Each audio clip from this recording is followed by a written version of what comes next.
Morning, grade fives. I am reading to you under a cozy blanket today. Chapter 24, name Naomi Erlanger. From Schooled by Gordon Corman. What were we supposed to think? First, Cap gets crushed by the entire football team, and the coaches practically have to carry him to the nurse. 3 hours later, he gets decked by Daryl Pennyfield. I'm never speaking to him again. Next thing you know, he's being taken away by an ambulance. I hadn't seen him since. Okay, for the first couple of days, nobody was surprised Cap was absent from school. He was hurting. Who wouldn't be? Then the weekend, the Condors game on Saturday. Well, who could blame him for blowing off that event after what the team did to him? Lena only went because she was a cheerleader, and she said it was the lousiest turnout she's ever seen for a Condors-Raiders matchup.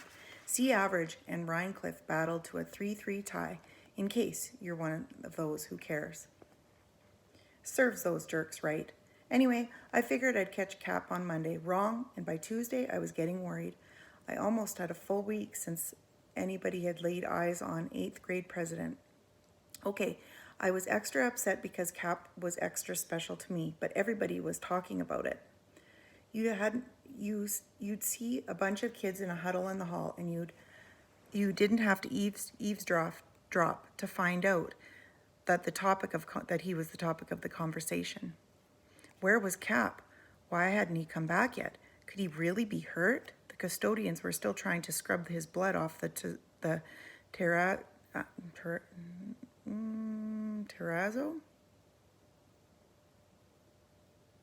I'm not sure if I'm even saying that right. In the corridor where the big punch had been thrown. He must have been in bad shape. What else would keep him away from what was brewing between the two of us? To be continued. I meant that. This wasn't another shallow middle school crush like the one I had on Zach. This was a relationship. And besides, the Halloween dance was on Saturday night. Cap had to realize we could never pull it off without him. When I asked Mr. Vogel, my homeroom teacher, Mrs. Vogel, she replied, I don't think Cap Anderson is a student here anymore. What? She might as well have told me that the school was slated for demolition with all of us inside of it. Of course he's a student. He's the 8th grade president. She looked uncomfortable. I don't want to argue with you, Naomi. I've told you what I know. I'm going to go ask Mr. Kasigi, I stormed. Who do you think told me? She said, not unkindly. Mr. Kasigi held an emergency staff meeting to bring all the teachers up to speed. I don't recommend that you mention Cap's name to him. He gets very emotional on the subject. Gee, I wonder why. But the dance is Saturday night. Who's going to run it if Cap isn't here? She wouldn't look at me in the eye. The announcement is going to be made at lunch. The dance has been canceled. I felt like I'd been hit in the stomach by a 2x4. You can't be serious. She was serious enough to kick me out of the room. By the time I staggered into the hall, the first of the notices was being posted. Due to the unfortunate circumstances, the Halloween dance has been called off. As you can imagine, the chaos was rising, and there was only one middle school in Claveridge. Our neighbors had all gone here, our brothers, older brothers and sisters. A lot of our parents had attended Sea Average. There had always been a Halloween dance. They can't cancel the dance, wailed Tiffany Peterson. It's a tradition. They can't. They can, and they will, Lena said darkly. Kasigi spends the week partying at some fancy convention, and then he comes home to pull the plug on anybody else's fun? But it's our trademark, Tiffany persisted. The elementaries have holiday pageants, and the high school has homecoming. Halloween is our thing. How can Mr. Kasigi do this to us? Zach put his 2 cents in. Kasigi isn't the problem. Since when do the teachers have much to say about what goes on in this place? You're ignoring the obvious. The dance got canceled because Cap screwed everything up. How do you figure that? Asked Lena. The details are all set, and Cap isn't even here. Exactly, Zach agreed. It's his party, so where is he? I jumped on that so fast the wind should have knocked him over. Where is he? It was your precious football team that tried to put him through the crust of the earth. Good one. And don't forget the punch that leveled him was meant for you. He shrugged. It's not my fault Pennyfield's gone over the edge. Nothing's ever your fault, I snarled at him. When you couldn't use Cap as your clown, you tried to use him as your crash test dummy. I've had it up to here with you, Zach Powers, and you and I are through. As rattled as I was, I took some satisfaction in the expression of total shock on his face. I laid it on him even thicker. Did it ever occur to you that unfortunate circumstances might not be just a lame excuse? What if it means,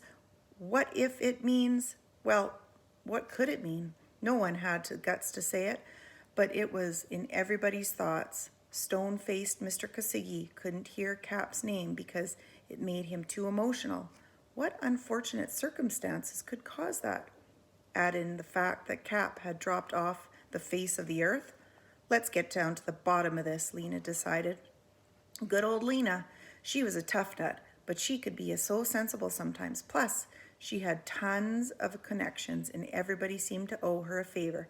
Phil Roots helped out around the office, so Lena made it his job to get into the student records and pull Cap's file. Ooh.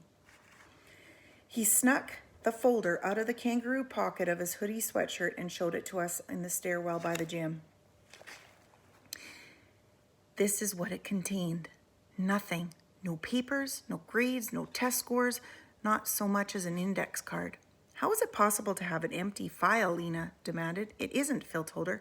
It should have transcripts, transfer forms from his old school, and emergency contact information. That's what we need, I exploded. We have to contact him. This is an emergency. Don't worry, Lena said darkly. Somebody must have his address. I rode the same bus as Cap, but my stop was before his, so I had no idea where he got off. We couldn't find anyone who knew which house was his.